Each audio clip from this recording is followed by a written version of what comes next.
Okay, before I start this Blastcast today, I just want to point out that this video is in no way intended to belittle or downplay the events that happened. I am just doing what I normally do. Comedy's my jam. It's how I deal with stuff. Also, you might notice my voice sounds like I'm eating sandpaper. That's because I've been sick, haven't had a video out. That's the reason why. What else? That's about it, I suppose. Okay, anyway, let's get to it.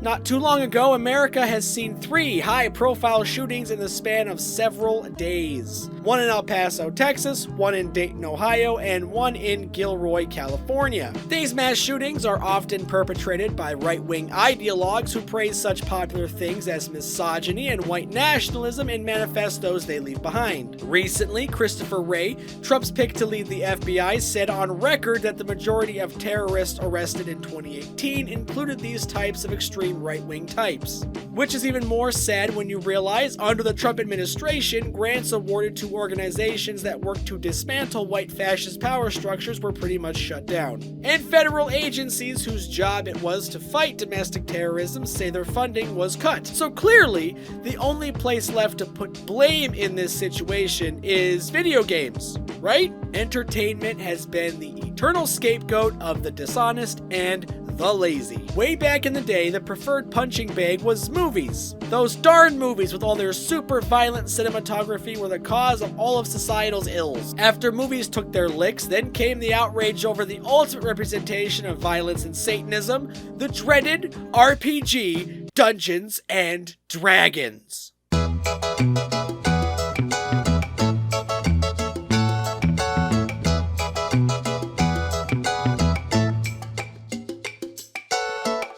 Of course, once that hysteria blew over, who was left to shoulder the blame for the brutality of America? Well, it was that damn rap music, and it wasn't just rap music, it was also that evil, despicable Marilyn Manson. And swearing! Yes, we can't forget the bloodshed caused by swear words! But of course, all these things were either regulated with safety information like rating systems for movies and music, or people just realized it was dumb to be afraid of it to begin with, like Dungeons and Dragons. Those albums now have awful censored versions, and grandma can sleep tight at night. Oh, but it's not over yet, is it? What new spooky boogeyman will reveal itself so we have something to blame instead of actually working to solve the real problem? Oh, of course, it's video games.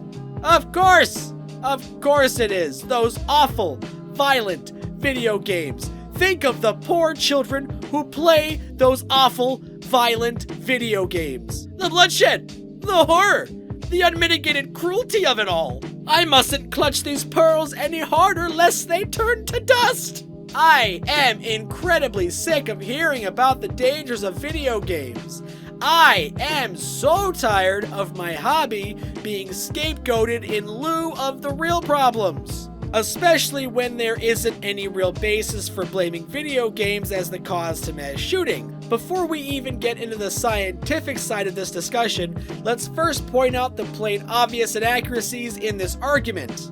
Let's first start with the fact that literally millions upon millions of people play video games in one form or another. And of course, this overwhelmingly large group is then blamed for mass shootings, and somehow that's not ridiculous. Of course, if you lump millions and millions of people into a group, someone, somewhere is bound to be a bad apple. Taking a large enough sample size of any group will net you some assholes. Secondly, not every video game is fucking violent. Some video games are just downright cartoonish in their depiction of violence. You don't see millions of gamers running around jumping on turtles Mario style. And let's be honest, farming as a profession is declining no matter how many people are playing Farming Simulator. You can't have an argument ignore the boring side of your argument. If violent video games cause violence, then games that don't focus on violence would be equally as inclined to cause behavior and actions as well. People who play Farming Simulator would want to actually own a farm. This dumb argument isn't even strictly related to gun violence. A couple years back, PETA, in all their infinite bullshit, was attacking Assassin's Creed Black Flag, insinuating it would encourage whaling. I can't even begin to explain how incredibly stupid that argument is. PETA is actually saying that if you play Assassin's Creed Black Flag, that you are going to go out and buy a whaling boat for thousands of dollars and immigrate to a country that allows whaling, and you're gonna then go kill whales. All because Assassin's Creed had whaling in a video game. Mass shootings have always been a popular catalyst to the blame game, going all the way back to Columbine. The media loved to point out that the perpetrators of that mass shooting played the game Doom. Mind you, this is 1999 Doom, where the max bit count was 16. And how exactly is Doom supposed to be inspiration for shooting average people? I don't know if anyone knows this, but Doom is centered around killing demons with guns. Doom 2 was killing demons with guns and an added bonus of saving the entire planet Earth. Arguably the most American premise ever. Going around shooting literal demons in the face with high-powered firearms. That is America as hell. And as we all know, shotguns don't kill demons, the Doom Marine kills demons. In much the same way knives don't cut tomatoes, people cut tomatoes. Of course, this is ignoring the fact that access to the tool means the capability to misuse it for violent reasons is always there. Let's of course also admit to the fact that killing someone with a device specifically made to kill makes the act of killing magnificently easy. Which is why it's no surprise that studies that have gotten the chance to study gun violence have come to the conclusion that more access to firearms leads to greater rates of firearm violence, which probably comes as a major surprise to everyone, I know. Interestingly enough though, the opposite is quantified in the research looking for links between violence and gaming. Most every study researching the link between violence and gaming has, hilariously enough, not found much evidence between the two. In 1985, Albert Einstein College found that heavy video game use actually aided in managing developmental conflicts. It showed that video games played a role in discharging aggression while playing, meaning that people got their anger out in the virtual world as opposed to the real world. It also found no links between increased neuroticism, social withdrawal, or escape to fantasy. It did, however, find that much of the anxiety about video games socially was due to overreacting parents. A similar study conducted in 1995 found no increased pattern of aggression or violence across 3 games with varying levels of violence. In fact, this study saw that the more violent the game was, that the more mellow the player was after. Because again, releasing violence in a virtual world means you aren't bottling that shit up. This study, like the past 2 mentioned, also found an overall decrease in aggression. This study stands out particularly because it states children and adolescents playing games in long stretches may transfer less aggression from the game playing situation to the external world than those playing for brief periods. Basically, kids who play longer are less angry. A 2007 academic study on violence in video games found no link. A 2008 study on violence in video games found no link. A 2009 study on violence in video games found no link.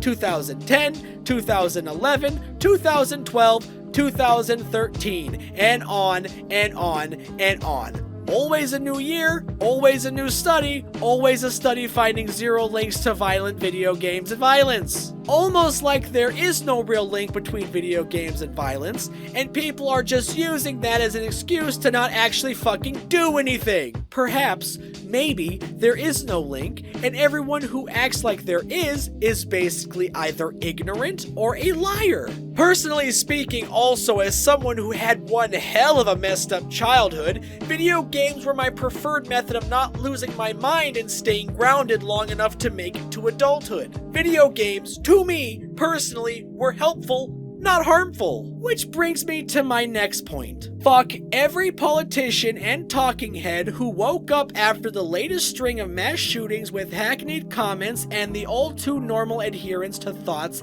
and prayers over actually, doing literally anything. President Dorito has no issue saying video games cause violence, even though he can't keep all his asinine talking points straight in his genius brain most of the time. Let's all remember that one time Trump suggested we have a rating system for video games. Boy gee howdy, how come no one ever thought to do that, Mr. Presidente? You sure are a smart bloke. If anyone is an expert on violent video games, it's the guy who lets his child play violent video games. Kevin McCarthy, who is the Republican minority leader in the House, blamed violent video games for, quote, dehumanizing people, which literally makes no sense seeing as video games don't show real people. And are we supposed to seriously worry about a dehumanizing factor in video games when video games humanize literally shit tons of non-humans? Which individuals are being dehumanized here, Kevin? Are you concerned about the dehumanizing of aliens in Mass Effect? Maybe we can all be saddened by the dehumanized character that is Bowser from Mario. Oh, and we should all be very, very concerned about the dehumanizing character in Cortana. Of course, Kevin McCarthy completely ignored the dehumanizing effect the bad hair-piece-in-chief has when he constantly refers to real-life groups of people as drug dealers, rapists, and invaders. But that's just details that don't support his claim, so I guess it's not important. I mean, it's totally not like 36 people have named Trump as defense for criminal acts. That totally hasn't happened at all. Have you actually ever played a video game in your life, Kevin? Do you even know what video games are, Kevin? Because somehow, virtual violence is much more influential than something more akin to, oh, let's say reality. Like, cable news. The same cable news that day in and day out, 24 hours a day, talks about and shows graphic depictions of violence. Wars. Guns. The Vector was designed for law enforcement use. And so much random violence. Tell you what is happening. We have just been charged by riot police up the escalators into the train station. This is absolute mayhem.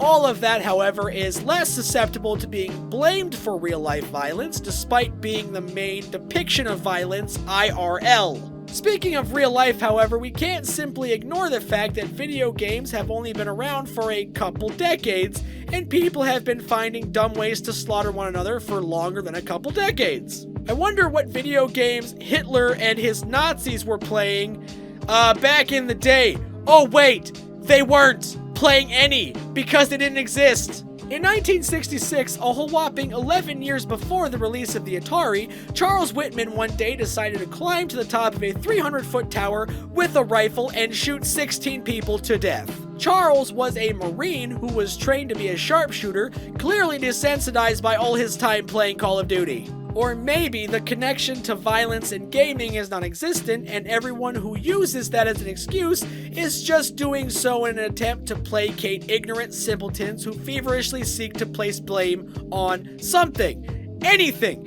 after a tragedy occurs. Despite the very clear evidence stating quite equivocally there is no link between video games and violence, even globally speaking, America doesn't even consume the most video games. We aren't even #1 in the world for percent of population playing video games. Yet the countries that beat us in this field still have less mass shootings than America. But go ahead and guess though what America has more of than every other country on the planet. Firearms, boob sticks, good old freedom poppers. And shockingly enough, America has more mass shootings than any other country in the world. In America, we literally have one gun for every one person. I'm not saying that's where the problem lies. Maybe if we make bullets as expensive as, I don't know, insulin in America, things would be better. I'm just saying maybe we should stop focusing on bullshit and instead pursue solutions to real fucking problems.